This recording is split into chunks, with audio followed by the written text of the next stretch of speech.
Assalamualaikum warahmatullahi wabarakatuh. Perkenalkan, nama saya Cantika Maharani, NIM G0311911071 dari kelompok 5. Pada kesempatan kali ini, kelompok kami akan mempresentasikan tentang hasil praktikum kami yang berjudul Uji Ketidakjenuhan. Nah, kita langsung saja mulai dari materi pertama yang akan dijelaskan oleh rekan saya.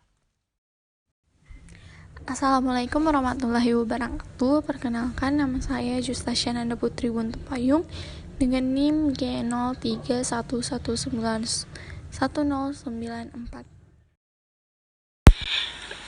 Kita masuk dalam landasan teori. Nah, ketidakjenuhan. Uji ketidakjenuhan adalah proses pengujian yang dilakukan untuk menguji sifat suatu larutan. Apakah larutan tersebut bersifat ataupun tidak jenuh. Pengujian ini dilakukan untuk mengetahui ada atau tidaknya ikatan rangkap dalam sebuah larutan yang mana akan ditandai dengan terbentuknya dua fasa yang juga menjadi tanda jika larutan bersifat jenuh.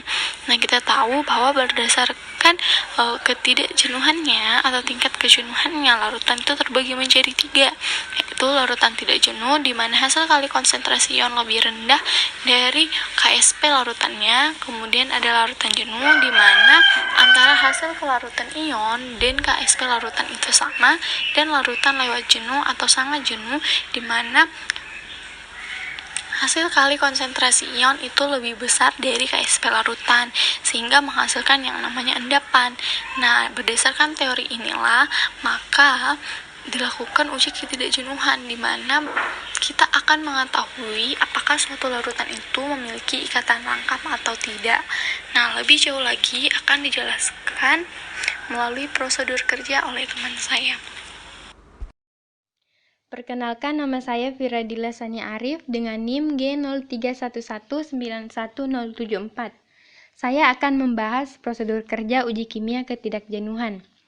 Sebelum kita membahas prosedur kerja, ada baiknya kita mengetahui prinsip kerja serta alat dan bahan yang digunakan pada percobaan ini. Adapun prinsip kerja pada percobaan ini yaitu mereaksikan sampel dengan reagen tertentu sesuai dengan gugus fungsi yang akan diidentifikasi dengan menggunakan alat seperti gelas ukur, tabung reaksi, pipet tetes, dan lain-lain. Dengan menggunakan bahan Br2 5%, larutan KMNO4 2%, bensaldehid, aseton, etanol, dan toluena. Adapun prosedur kerja uji kimia ketidakjenuhan terdiri dari 2, yaitu reaksi dengan brom dan oksidasi dengan KMNO4. Pada reaksi dengan brom, digunakan reagen yaitu 5% Br2 dalam oktanol atau CH2Cl2 1% dalam air, dengan menggunakan 4 sampel, yaitu bensaldehid, aseton, etanol, dan toluena. Langkah pertama yang dilakukan yaitu dimasukkan 4 tetes sampel masing-masing ke dalam 4 tabung reaksi yang bersih dan kering. Kemudian ditambahkan 2 ml Br2, lalu dikocok campuran tersebut perlahan-lahan sampai tidak terjadi perubahan warna. Kemudian amati perubahan warna yang terjadi. Pada uji kimia ketidakjenuhan digunakan reaksi dengan brom karena reaksi ini menunjukkan bahwa senyawa organik sebagai senyawa tak jenuh. Reaksi ini memberikan tanda yaitu hilangnya warna coklat dari Br2 apabila positif, yang berarti mengandung ikatan rangkap pada suatu senyawa organik. Namun pada reaksi dengan brom pada percobaan ini tidak dilakukan karena tidak tersedianya beberapa bahan seperti Br2 dan bensaldehid. Perkenalkan, nama saya Felix Kondo, NIM G0311911081. Jadi selanjutnya adalah reaksi dengan kalium permanganat. Reagen yang digunakan adalah larutan KMNO4 2%. Alat yang digunakan adalah 4 tabung reaksi dalam keadaan bersih dan kering. Jadi langkah kerjanya adalah masukkan masing-masing 4 tetes sampel yaitu bensaldehid, aseton, etanol, dan toluena ke dalam 4 tabung reaksi. Selanjutnya masing-masing tabung reaksi tersebut ditambahkan tetes demi tetes larutan KMNO4 sampai terjadi endapan hitam atau larutannya menjadi keruh. Perkenalkan, nama saya Nurul Mukaimah dengan NIM G031191100. Pada praktikum uji ketidakjenuhan ini seharusnya diamati dua percobaan. Yang pertama itu reaksi dengan 5% reagen brom, dan yang kedua ada reaksi dengan 2% reagen kalium permanganat. Namun karena ketidaktersediaan bahan, maka hanya direaksikan dengan kalium permanganat saja. Nah, untuk reaksi dengan kalium permanganat ini terdiri dari 4 sampel seharusnya. Nah, yang pertama ada benzaldehid, aseton, etanol, dan toluena. Akan tetapi karena tidak tersedia benzaldehid, maka hanya aseton, etanol, dan toluena yang direaksikan dengan KMNO4. Nah, untuk aseton diperoleh hasil ketika direaksikan dengan KMNO4 itu berwarna ungu. Tidak terdapat endapan dan terdapat satu fase yang merupakan ikatan rangkap dan berarti bersifat tak jenuh. Nah, untuk etanol di sini ketika direaksikan dengan kalium permanganat diperoleh hasil berwarna ungu, terdapat endapan dan terdapat satu fase yang merupakan ikatan rangkap dan bersifat tak jenuh. Nah, untuk toluena ketika direaksikan dengan KMNO4 diperoleh hasil berwarna ungu, tidak terdapat endapan dan terdapat dua fase, di mana di sini merupakan ikatan tunggal dan bersifat jenuh. Nah, hasil yang diperoleh dari reaksi dengan kalium permanganat ini semua itu negatif. Mengapa? Karena yang pertama, aseton. Di sini tidak terdapat endapan dan tidak berubah warna. Nah, yang kedua itu negatif karena tidak berubah warna meskipun terdapat endapan. Nah, untuk yang toluena itu juga bersifat negatif karena tidak terdapat endapan pada reaksi. Bismillahirrahmanirrahim. Perkenalkan, nama saya Fitri Ramadan, biasa dipanggil Fitri, dengan NIM G031191037. Di sini saya akan membahas reaksi antara benzaldehid dan brom dan aseton dan brom. Yang pertama, reaksi benzaldehid dengan brom. Berdasarkan literatur yang ada, reaksi antara brom dengan benzaldehid akan bernilai negatif yang ditandai dengan tidak terjadinya perubahan warna setelah ditetesi oleh brom. Selain itu, reaksi antara benzaldehid dan brom akan membentuk endapan berupa gel tidak berwarna atau membentuk dua fase yang diakibatkan oleh perbedaan yang sangat tinggi antara massa jenis keduanya. Adapun benzaldehid sebenarnya merupakan senyawa yang tidak jenuh yang dapat bereaksi dengan brom. Namun, untuk terjadinya reaksi adisi tersebut, benzaldehid memerlukan katalis berupa asam karena sifatnya yang merupakan senyawa aromatik dengan elektron yang terdelokalisasi secara merata dan menyebabkan ia memiliki struktur yang stabil. Sehingga reaksi yang hanya terjadi antara benzaldehid dan brom tanpa adanya katalis akan menyebabkan tidak terjadinya perubahan warna atau reaksi ini bernilai negatif. Kemudian, reaksi antara aseton dan benzaldehid. Reaksi yang terjadi antara brom atau Br2 dengan aseton akan memberikan hasil negatif yang ditandai dengan warna larutannya yang keruh.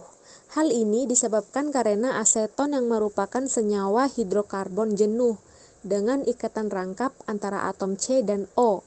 Sedangkan menurut teori yang ada, brom hanya dapat melakukan reaksi adisi terhadap ikatan rangkap antara atom C. Perkenalkan, nama saya Kurnia Masni, NIM G031191068. Selanjutnya, reaksi antara etanol dengan brom. Reaksi yang terjadi antara etanol dengan brom memberikan hasil yang negatif akibat tidak terjadinya perubahan warna. Hal ini terjadi akibat etanol tidak memiliki ikatan rangkap atau bukan merupakan senyawa tidak jenuh sehingga tidak dapat diadisi oleh brom. Selanjutnya, reaksi toluena dengan brom. Berdasarkan literatur yang ada, reaksi antar brom dengan toluena akan menghasilkan hasil yang negatif akibat perubahan warna pada larutan menjadi berwarna keruh. Hal ini menunjukkan jika toluena tidak memiliki ikatan rangkap antar atom C-nya. Sebenarnya, toluena memiliki ikatan rangkap 2 antar atom C-nya.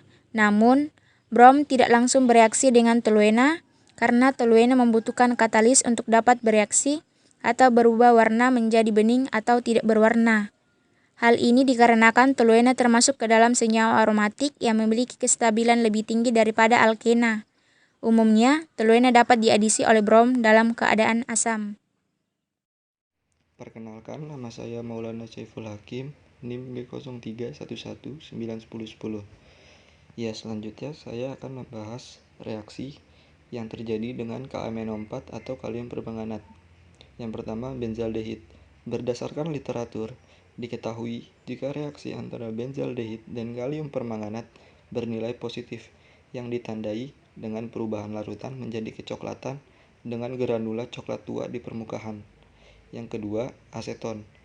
Hasil yang diperoleh dalam praktikum menunjukkan bahwa reaksi antara aseton dan kalium permanganat berlangsung negatif dengan tidak terbentuknya endapan.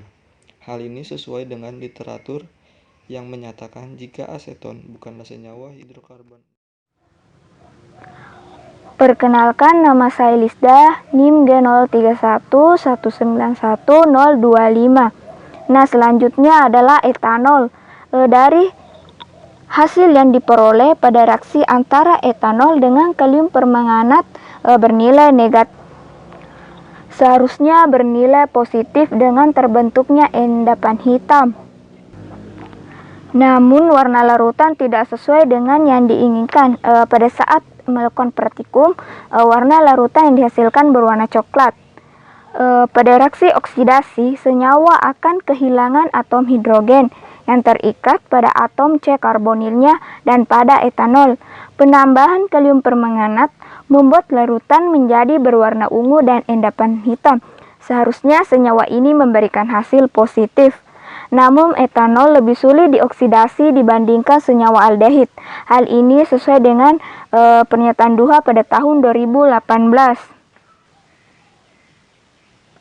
Dan yang terakhir adalah toluena. Hasil dari praktikum yang diperoleh pada reaksi antara toluena dengan kalium permanganat bernilai negatif dengan tidak terbentuknya endapan. Toluena tidak menghasilkan endapan setelah direaksikan dengan kalium permanganat. Artinya toluena tidak dapat larut dengan kalium permanganat. Hal ini dikarenakan toluena tidak dapat teroksidasi sebab tidak memiliki atom oksigen. Hal ini sesuai dengan teori Wilbraham dan Matta pada tahun 1909. Nah, itu tadi penjelasan dari kelompok kami tentang hasil praktikum kami, yaitu uji ketidakjenuhan. Nah, dari penjelasan tadi kita dapat tarik kesimpulan bahwa dengan reagen KMNO4 dan sampel aseton, kita membuktikan bahwa aseton tidak memiliki endapan dan terdapat dua fase, sehingga hasil praktikum bernilai negatif karena tidak membentuk endapan. Dan untuk sampel etanol, kita membuktikan bahwa sampel etanol menghasilkan endapan. Menurut literatur, reaksi tersebut memberikan hasil positif, namun senyawa ini kurang mudah teroksidasi oleh KMNO4. Untuk sampel toluena dan reagen KMNO4, kita dapat menarik kesimpulan bahwa sampel ini tidak memiliki endapan dan memiliki dua fase. Artinya, toluena tidak dapat larut dengan KMNO4 dan hasil praktikum ini bernilai negatif. Nah, itu tadi penjelasan dari kelompok kami. Kurang lebihnya mohon dimaafkan. Wassalamualaikum warahmatullahi wabarakatuh.